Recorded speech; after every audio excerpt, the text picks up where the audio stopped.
Lari kamu, bikin tombak lagi. Beruang itu akan mengejarku, dan aku akan naik ke pohon ketapang. Sebelum ia merobohkan ketapang itu atau berhasil menyusulku naik, kamu tombak lehernya. Tepat di lehernya. Jelas kamu?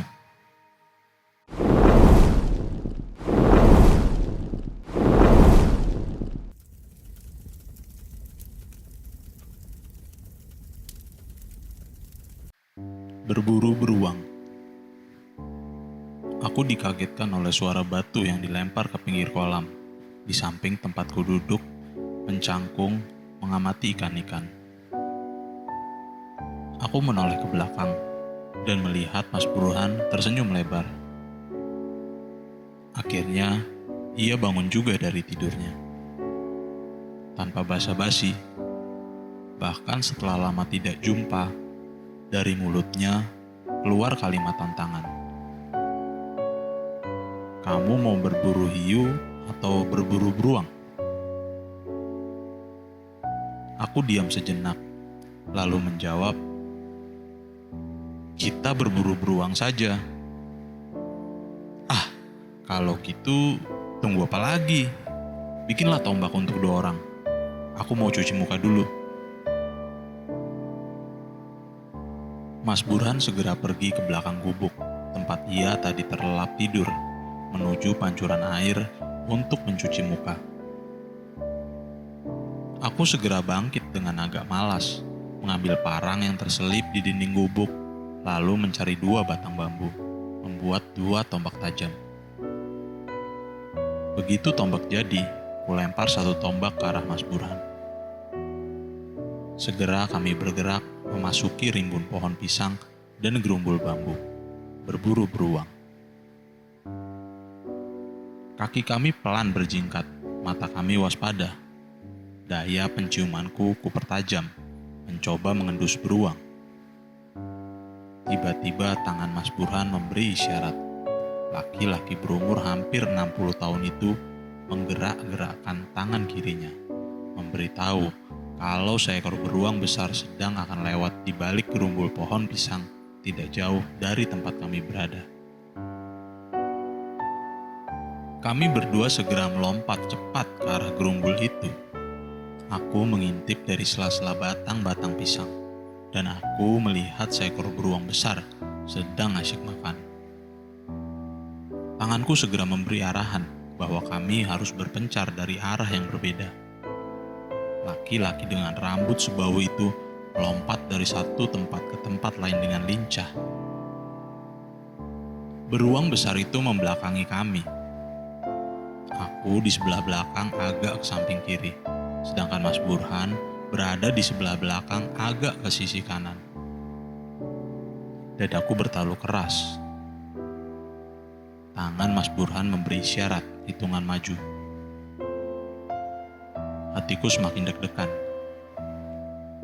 Tepat di hitungan ketiga, kami melompat bersama dan menghujamkan tombak-tombak kami ke tubuh beruang besar itu. Tepat di saat itu, kami berteriak keras-keras. Teriakan Mas Burhan keras, melengking, memekakkan telinga seperti ingin mengeluarkan semua beban belisangganya. Tombakku tepat mengenai lambung sebelah kiri beruang, sedangkan tombak Mas Burhan menancap di tengkuk binatang raksasa dan buas itu. Beruang itu melenguh keras. Tetapi beruang itu segera meliuk. Mas Burhan terpelanting sementara tombaknya tertancap kuat. Aku segera mencabut tombakku, bersiap menghadapi serangan balasan si beruang. Benar, beruang itu segera berbalik dan menghadapiku. Sepasang matanya memerah. Binatang mengerikan itu membuka mulut, mempertontonkan barisan giginya yang tajam, dan sepasang kaki depannya terangkat, menunjukkan tajam deretan cakar. Lalu binatang itu mengeluarkan auman yang mengiriskan. Nyaliku segera ciut. Tahu kalau aku gentar dan kalah mental menghadapi beruang itu, Mas Burhan melompat ke arahku sambil mencopot kaosnya. Ia melambai-lambaikan kaos itu seperti menggoda si binatang. Aku segera berlari menjauhi pantat Mas Burhan.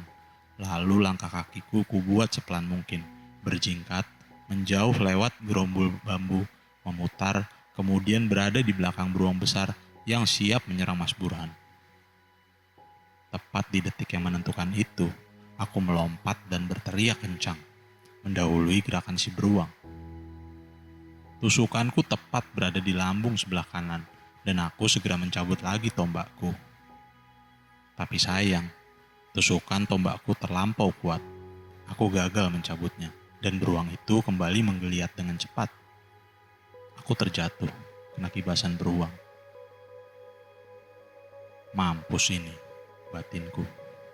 Beruang itu segera menghadap ke arahku lagi. Mas Burhan segera melompat di depanku lagi, sambil terus memutar-mutar kaosnya. Goblok, mampus kita. Terus bagaimana Mas? Tanyaku. Lari kamu, bikin tombak lagi. Beruang itu akan mengejarku, dan aku akan naik ke pohon ketapang. Sebelum ia merobohkan ketapang itu atau berhasil menyusulku naik, kamu tombak lehernya.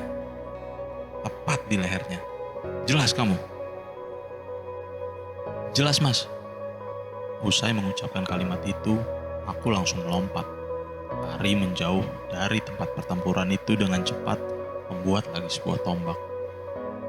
Saat aku balik lagi ke tempat pertempuran itu, Mas Burhan sudah berada di atas pohon ketapang. Sementara itu, si beruang sedang berusaha memanjat pohon itu. Tetapi tampaknya binatang itu tidak berhasil. Namun kemudian binatang yang marah dan terluka itu menemukan cara yang jitu. Pohon ketapang yang belum begitu besar itu ditabraknya berkali-kali, sehingga pohon itu terancam rubuh. Mati aku. Begitu selalu ucapan yang kudengar setiap kali tubuh beruang itu menggetarkan pohon ketapang. Mungkin hanya butuh 3 kali benturan lagi, pohon itu pasti tumbang.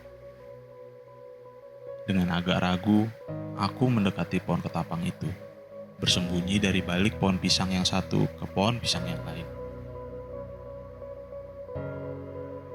Tepat di saat beruang itu mundur, mengambil ancang-ancang, aku segera berlari menuju pohon ketapang, sambil mengacungkan tombakku. Tubuhku gemetar. Tombak yang kupasang juga gemetar. Tahu kalau aku grogi dan pucat berhadapan dengan binatang itu, Mas Burhan berteriak. Kamu jangan sok pahlawan. Kalau kamu gemetar, kamu pasti kalah. Kamu pasti mati. Jadi, bagaimana solusinya? Tanyaku semakin panik. Kamu ingat dan perhatikan nasihatku. Suara Mas Burhan terdengar berbisik. Taruh tombakmu di tanah. Tatap mata binatang itu. Kuatkan hatimu. Kamu bisa mengalahkannya. Begitu jahanam itu marah, saat kedua kaki depannya hendak merekahmu, saat itulah kamu hunjamkan tombakmu ke lehernya. Jelas? Aku mengangguk, tetapi hatiku tetap kacau. Lalu aku mengambil napas dalam-dalam dan segera melakukan segala sesuatu seperti yang dibilang Mas Burhan. Tombak kuletakkan di atas tanah. Sepasang mata binatang itu menatapku dengan tajam. Sepasang mataku berusaha membalas tajam tatapan beruang itu. Di dalam hati, aku mengatakan kalau aku bisa mengalahkan binatang ini. Beruang itu mengaum. Dengan segera, ia melabrakku. Aku mencoba tidak grogi ketika binatang itu semakin mendekatiku, dan tetap berusaha tidak grogi ketika beruang itu mulai mengangkat kedua kaki depannya. Di saat yang kupikir tepat, aku mengbungkuk, menyahut tombakku, kuhujamkan keras-keras ke arah lehernya. Semua serba cepat, hujamanku tepat. Aku segera menyandarkan tombakku ke pohon ketapang. Semakin beruang itu berusaha menjamahku, semakin dalam ujung tombakku menghunjam lehernya. Tahu kalau aku berhasil, Mas Burhan turun cepat. Ia lalu mencabut tombak yang berada di punggung binatang itu, lalu menghunjamkan ke arah leher beruang. Kami menunggu beruang itu sesaat. Ketika sudah tidak ada tenaganya lagi, kami dorong tubuh binatang itu dari arah samping. Rubuhlah tubuh besar beruang itu. Segera tubuh beruang itu kami kuliti. Dagingnya kami potong-potong, lalu kami talikan potongan-potongan daging segar itu di tombak kami. Kami keluar dari hutan itu dengan langkah tegap. Begitu keluar dari gerumbul pohon bambu dan pisang, kami disambut oleh Pak Bari dengan tertawa. "Dikubur saja," kata Pak Bari. "Jangan, untuk makan malam," tukas Mas Burhan. "Ada cakalang bakar dan ikan asin keropa untuk makan malam," jawab Pak Bari enteng. "Kamu yang bawa?" tanya Mas Burhan sambil menoleh ke arahku. Aku mengangguk. "Kalau begitu, kita kubur saja binatang ini." Sambil berkata begitu, Mas Burhan meletakkan pikulannya. Aku mengikuti perkataannya. Lalu ia mengambil cangkul yang berada di dekat gubuk, dan ia mencangkul. Kemudian kami berdua menanam potongan-potongan tubuh beruang. Sesungguhnya yang kami tanam adalah potongan-potongan pohon pisang. Wajah Mas Burhan tampak puas setelah kami usai bermain-main imajinasi berburu beruang. Keringat berleleran di wajahnya yang memerah. Selesai mengubur daging beruang itu, kami melangkah pergi. Sepasang mataku melirik ke arah kolam ikan dan sebuah rakit kecil yang terbuat dari batangan-batangan bambu. Kalau tadi aku memilih berburu hiu, kami akan berada di kolam itu. Rakit itu akan kami anggap perahu, dan kolam itu kami anggap samudra. Kami berdua pasti akan basah kuyup. Aku sedang enggan berbahasa-basa. Kami langsung menuju gubuk yang lebih besar lagi. Pak Bari segera menatap piring. Segera kami bertiga makan dengan lahap. Aku merasa lega, misi kedatanganku berhasil dengan memuaskan. Mas Burhan mau makan lagi. 3 hari yang lalu, aku masih berada di sebuah pulau yang indah untuk mengikuti sebuah kegiatan. Lalu telepon datang dari Mbak Narni, istri Mas Burhan. Ia mengatakan kalau Mas Burhan sedang kumat lagi. Berhari-hari ia tidak mau pulang dari ladang, dan menurut laporan Pak Bari, Mas Burhan tidak mau makan. "Kalau selesai tugasmu, jenguklah dia," singkat pesan Mbak Narni. Banyak orang yang melihat Mas Burhan hanya dari satu sisi. Begitu selalu yang kudengar, setiap kali ada orang membicarakan Mas Burhan. Ia selalu disemati oleh julukan-julukan yang aduhai, mulai dari dicap sebagai pembangkang sepanjang umur, sampai dijuluki sebagai pendekar subversif. Memang julukan itu bukan tanpa alasan. Dari mulai menginjakkan kuliah, ia sudah mencicipi ikut ontran-ontran malari, dan semenjak itu, kakinya sudah tertanam kuat di lahan yang disebut sebagai dunia pergerakan.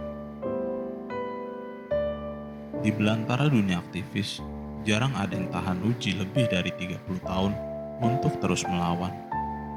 Salah satunya Mas Burhan. Model perlawanannya pun tidak pernah berubah, tidak pernah masuk ke dalam sistem, tidak pernah dekat-dekat dengan kekuasaan. Ia berada di banyak tempat, berkeliling, mengajar, dan menemani banyak sektor masyarakat.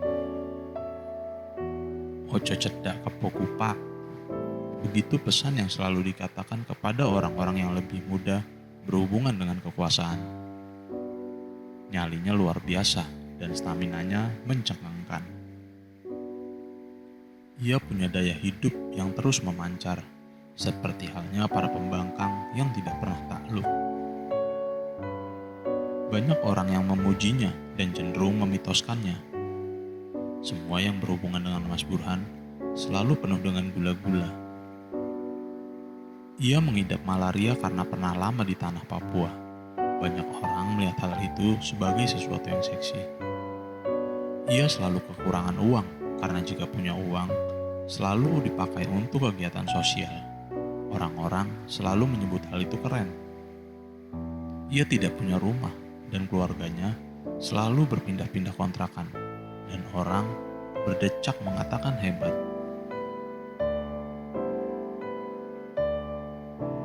Hingga kira-kira 5 tahun yang lalu, ia memanggil beberapa orang termasuk aku untuk mendengar keluh kesahnya. Ia merasa berdosa dengan keluarganya yang sejak lama jarang ditemaninya. Mendengar keluhan itu, aku hanya punya komentar pendek dan langsung kuutarakan. Wis wayahe, mesanggrah, madeg pandito mas.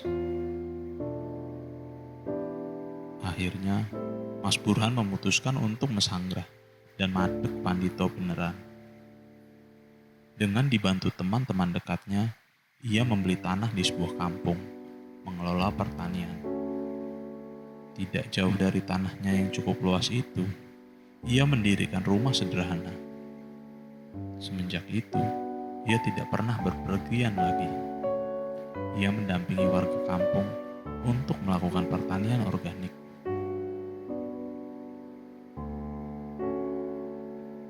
Tetapi setiap kali ada peristiwa yang mengganggu pikirannya, ia kumat lagi, seperti saat terjadi kenaikan BBM pada tahun 2005.